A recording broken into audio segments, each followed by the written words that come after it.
Salut tout le monde, et voici un très bon film que je vous recommande, The Voices de Marjane Satrapi. Il s'agit d'un film de 1h47 avec Ryan Reynolds et Gemma Arterton dans les rôles principaux. C'est l'histoire d'un psychopathe, un mec complètement dingue, complètement foutu et complètement dérangé dans sa tête, qui entend son chat et son chien parler, et qui n'arrive pas à voir que les bleus de travail sont bleus et pas roses, et que son appartement n'est pas clean mais complètement dégueulasse. Comment se peut-ce?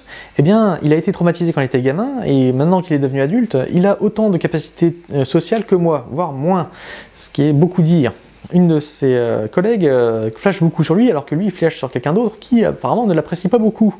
Et à la suite d'un malentendu et de l'histoire d'un cerf qui lui demande de l'achever, il se trouve qu'il va devoir se mettre à tuer des gens, parce que des gens le lui demandent. Les voix de son chat en particulier, qui adore voir des gens mourir, le chien qui lui est plutôt gentil, mais quand même un peu paresseux, un peu rien à foutre.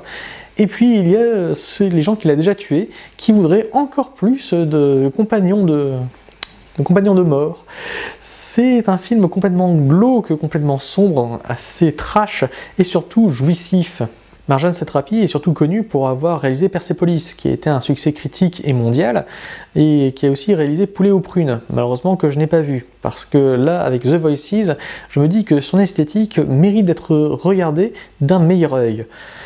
En effet, il s'agit d'un film complètement pop et BD, mais en même temps extrêmement sombre, qui passe d'une émotion joyeuse à une émotion extrêmement glauque. Ce petit toboggan d'émotions est véritablement un bijou.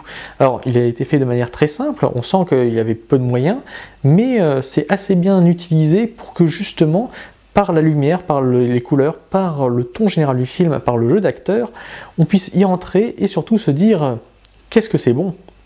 Donc je ne peux que vous le conseiller.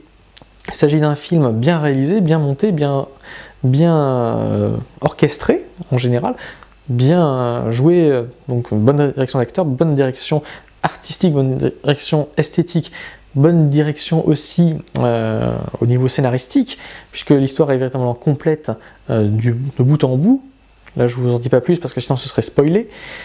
Mais en tout cas, si vous avez encore l'occasion de voir The Voices, n'hésitez pas, courez-y, ça vaut vraiment le coup. On se revoit au cinéma.